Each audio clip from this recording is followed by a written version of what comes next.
Do you wake up every morning with pains on your shoulder? You can't lift your hand, body aches. Do you feel lethargic with unexplained reason, even though you sleep well and you eat well? And do you have acid reflux or feeling bloated when you have your meals? The reason could just be one thing, and that is inflammation that is happening chronically in your body.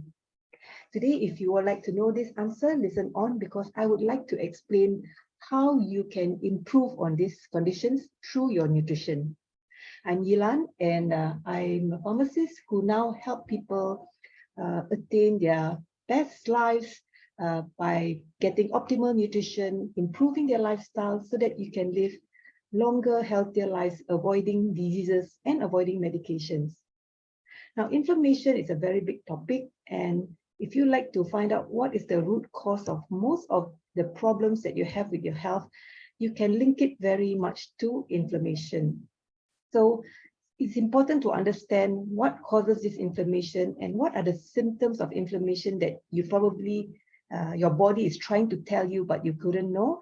And most importantly is what we can do to avoid inflammation or to remove this inflammation from our body. All right, so I've prepared some slides so that I can explain to you a little bit better, and perhaps you can understand it well, pick up the points. Maybe you can even screenshot to have these reminders, because the little change that you do, the little pointers that you can start taking action from today will go a long way towards your good health, okay, towards avoiding debilitating diseases, because once the disease that sets in, it's really very hard to reverse it. All right, so let me just share my screen and let me share quickly these pointers, which I hope you will listen and understand and put it to practice.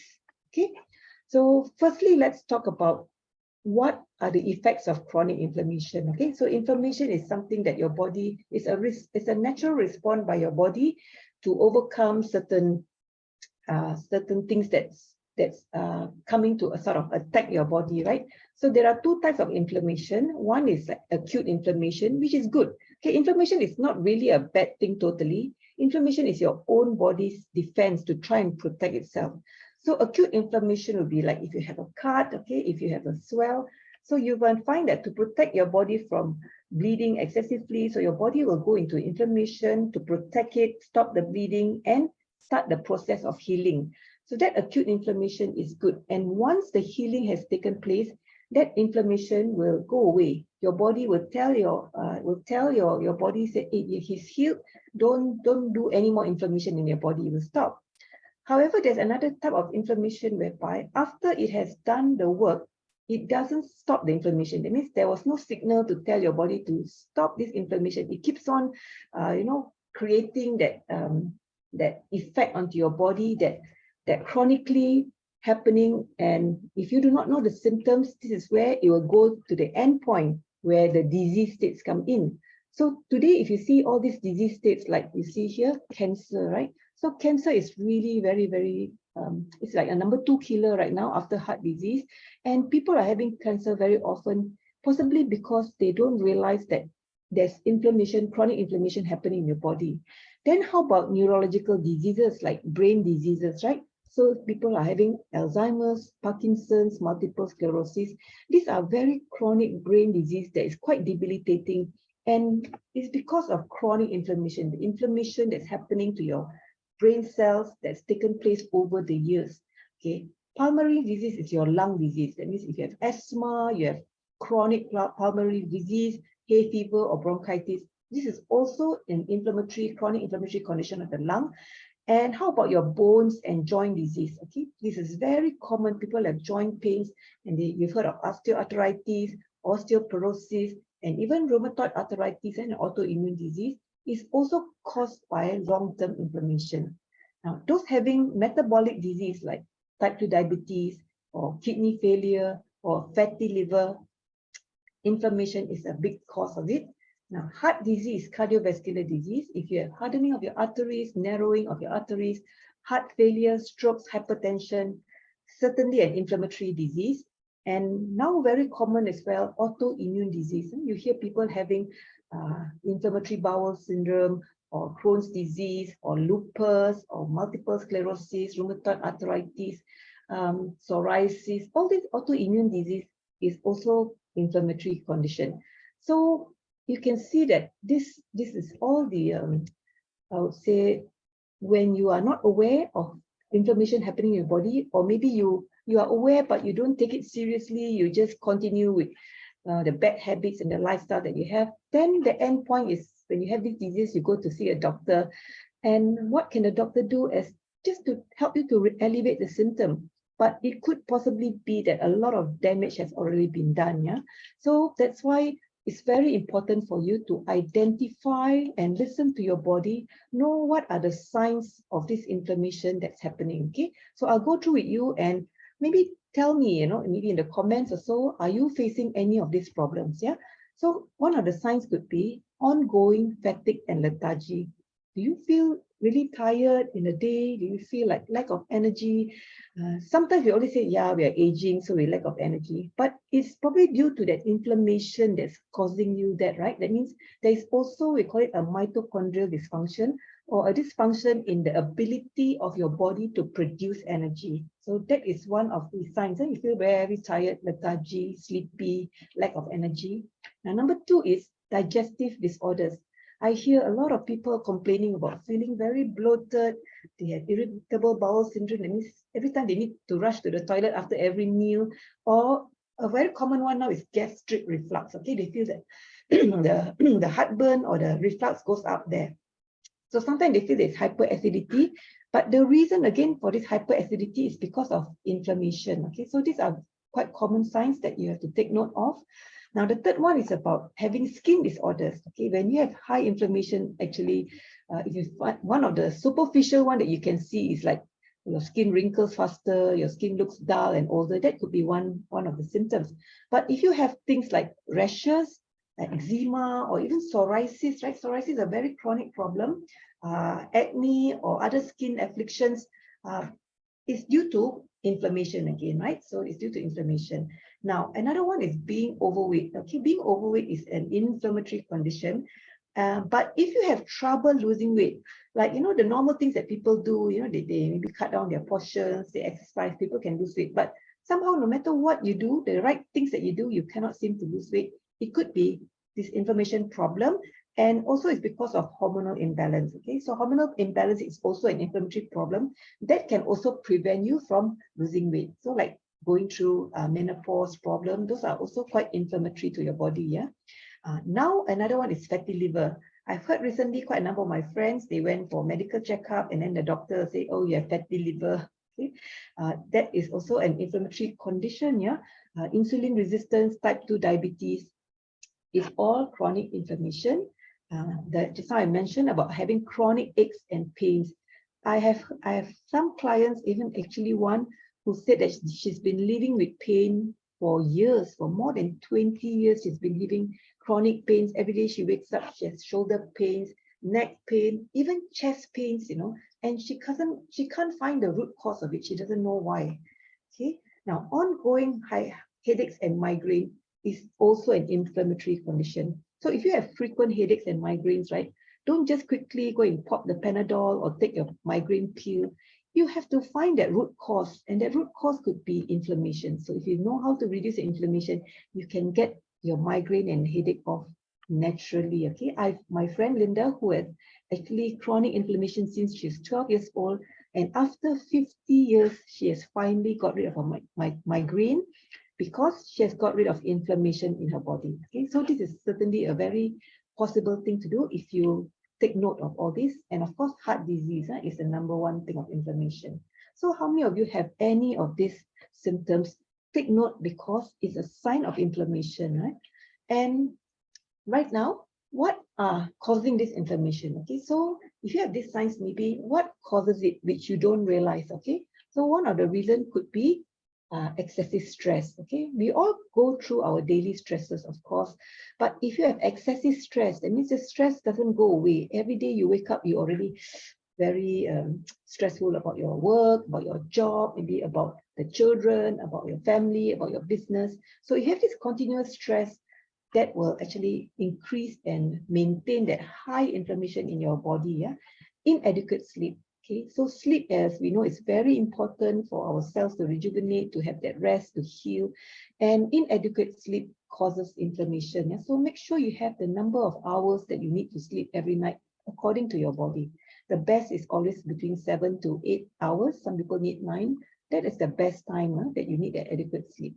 Now, lack of exercise is also another reason. So don't be too sedentary, okay? I know today we like to look at handphone, we like to watch movies on TV, but make sure you have at least some exercise. The recommended, of course, is about 30 minutes per day, 5 times a week. I think that's really good enough for you to walk, stretch, of course, for me now, we do a lot of strength training, resistance training, flexibility training. All these things are very good for you, okay? So the exercise part, if you feel you need some support, well, you can join our group. We go on Zoom daily to do it, okay? Smoking is another main cause. So a lot of smokers, they smoke, yes, it relieves their stress temporarily, they feel good. But there's really a lot of damage for smoking. Yeah? So this one, I think, may not elaborate. We all know it.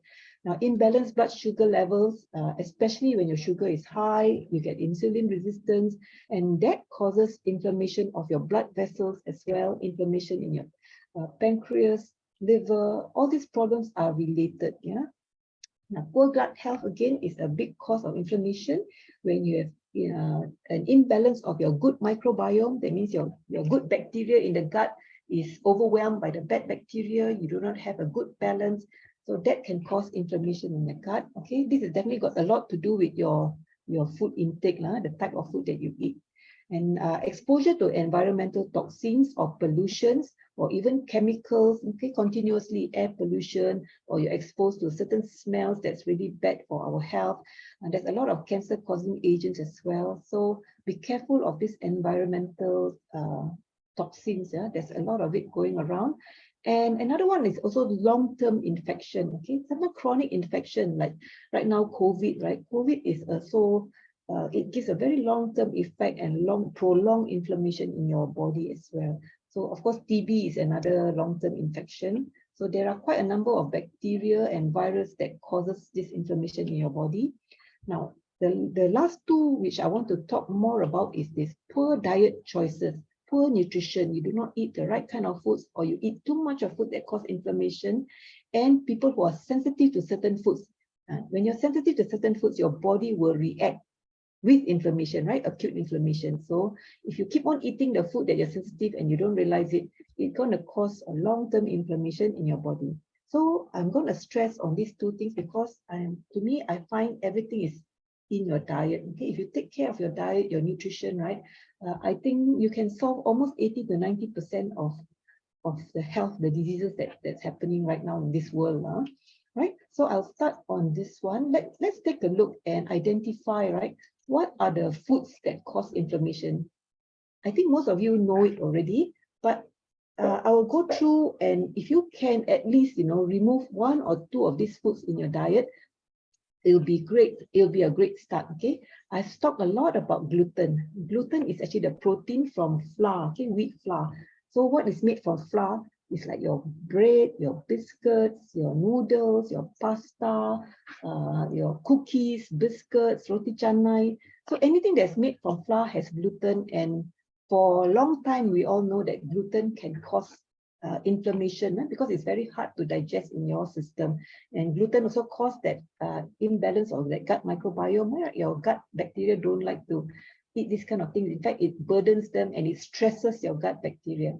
So if you can really avoid gluten, okay? I've removed gluten from my diet already. I take alternatives. Okay, there are alternatives that you can take. Okay, so gluten or flour, if you can avoid it, or if you can't avoid it, at least reduce it. Okay, at least reduce it. Number 2 is casein. Casein is actually a milk protein. Okay, so over here we talk about milk, meat, and dairy. So anything dairy products are also known to cause inflammation. So maybe in Malaysia we are not like the Western. We don't drink milk by the pints or so, but there are a lot of milk products that we take, like yogurt, cheese, and And also milk that we give to our children as well. As adults, we say, oh, drink more milk after a certain age because it will prevent osteoporosis.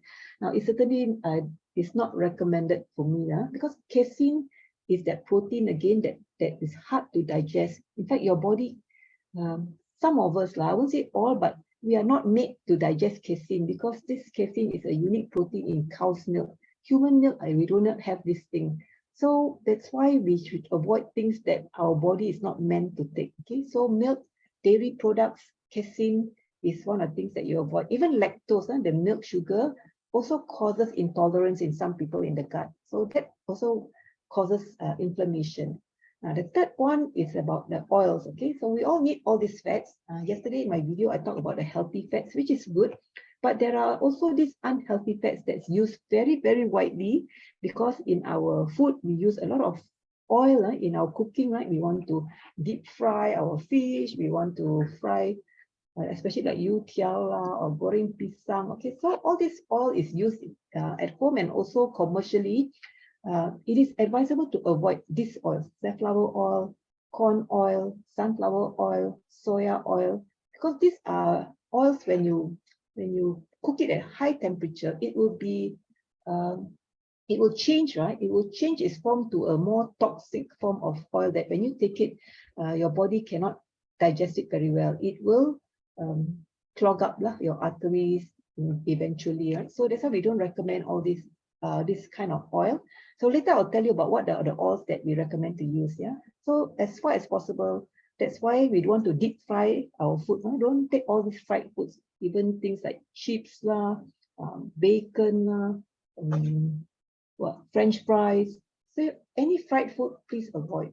So the alternative again is, if you like fried food, crispy food, now we use the air fryer. Okay, the air fryer, you can have nice crispy food at almost 80% less of oil use. And then the oil that you use in the air fryer, you can use olive oil that's safer, that's safer, and that is healthier for you as well. Okay, now this part of the meats, right? Now, yesterday when I mentioned when you want to eat meat, we can eat meat, chicken, fish, we choose the fresh ones. But we recommend that you do not eat processed meat because processed meat contains chemicals.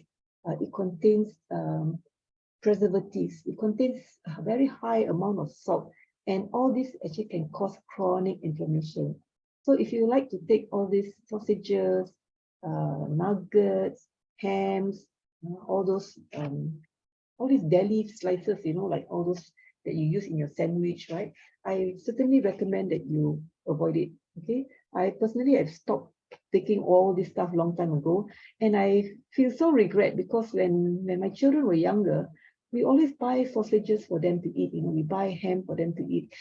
If only I knew more those days. I didn't have much information about nutrition, but today is certainly a no-no. It's never put in our trolley at all. So if you're eating sausages and all these hams, I will highly recommend that you stop it right now. Yeah.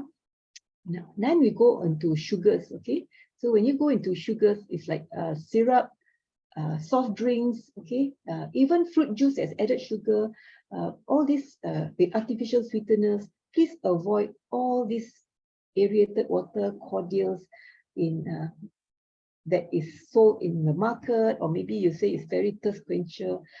Please stop all this because these are really high inflammation in your body, high sugars.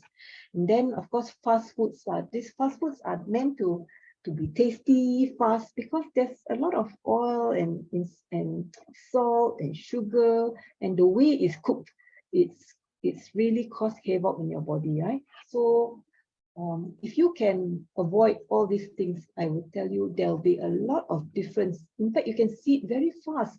Like right now, we are doing our 21-day challenge, and part of the inflammatory foods that we remove are all these and a few other things as well. We also remove alcohol, soya, right? Soya bean and artificial sweeteners. Okay, so I have a list of all these inflammatory foods. If you want, actually, those are on the program. If you take a look, it's on your page 8. Yeah. So those who have this guidebook also, go and look at page 8, and there's explanation about why we remove all these inflammatory foods. Okay. For those of you who are not on the program, let me know. I can give you this article about inflammatory foods as well, so that you can go through it and have a better understanding. Okay, so right now, when you can remove these inflammatory foods, it's already a big deal. It helps you a lot. What if you add in, you want to reduce inflammation, you want to get rid of inflammation, add in the foods that that is anti-inflammation. Okay, if you eat more of these foods, your body will reduce the inflammatory level. In fact, it will respond to inflammation in a better way. So nuts are good. Okay, and what I mean by nuts are healthy nuts, not just any nut. Healthy nuts are like almonds, walnuts, pecans, what else, chickpeas. So these are good healthy nuts that you can take. But of course, remember in the portion, don't take too much of it, but in the portion that is needed by yourself. Yesterday, I talked about the portion. Avocado is a very healthy fruit, which is good. Okay, good fats as well. Green leafy vegetables like spinach, kale, kailan, those are good anti-inflammation vegetables. Tart cherries or berries, okay, blueberries, strawberries, those are also good. Now, when you want to choose oil, I will recommend olive oil or extra virgin olive oil. Now, extra virgin olive oil, they say cannot fry because it smokes very fast. But the latest research I read that extra virgin olive oil, even though if you use it for frying, it can be used. And even though it's smoked, it doesn't really matter because it doesn't change. It doesn't change its constitution even as it's smoked. Okay, so as far as I know, olive oil is still the safest oil to use, the best oil to use, and coconut oil can also be used as well.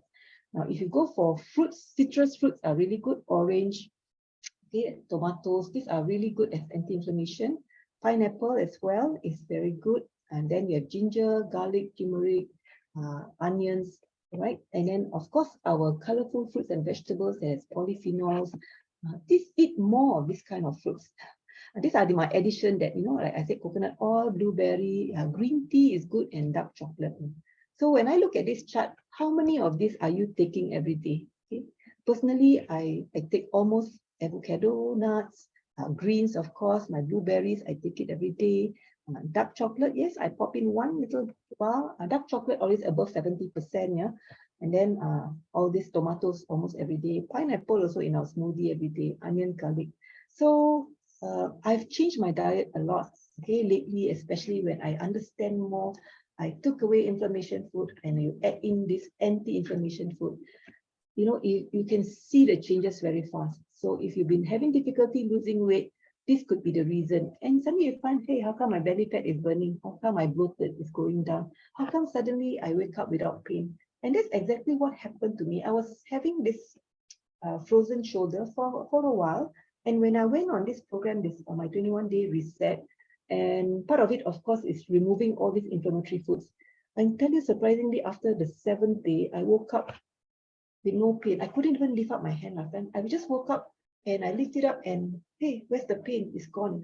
And I have so many cases of my clients and customers as well, who have actually improved and all these symptoms of inflammation by just knowing what to eat and what not to eat. Okay, so these are the 9 foods in my 21-day challenge where we get you to avoid. You have it in your book. Please go through it. For those who don't have, let me know. I will send it to you, because really, just naturally through food, you can alleviate a lot of problems and you can avoid taking painkillers. Seriously. All right. So this is my sharing today. I hope it's helpful. So you can screenshot some of it maybe for you if you want to go through it again. But I believe try and practice it. If you can't do all, of course, do it one at a time. Maybe cut down at a time. And you will be amazed that, the food that you eat, right? The food that you eat can either be the safest and most powerful form of medicine, or it can be the slowest form of poison. Okay? So you either taking the inflammatory foods to poison your body, or you take all these natural anti-inflammatory foods that is the natural medicine. So that's why we always say, right? Let food be thy medicine. Right? So I hope it's helpful for you today. I can never stress enough about having that choice. Okay, it's about your choice. Right? You want to choose the food that heals you, or you want to choose the food that will kill you eventually. Right? So if you like it, please give me a like. Please also share this information with people around you so that they can also benefit. And those of you who are not in my Facebook group, Living Your Best Life, do come in and join. It's a free group where I impart a lot of information of health so that you can really live healthier lives naturally, right? Avoiding medication. Thank you, I'm Ilan, and see you in my next video.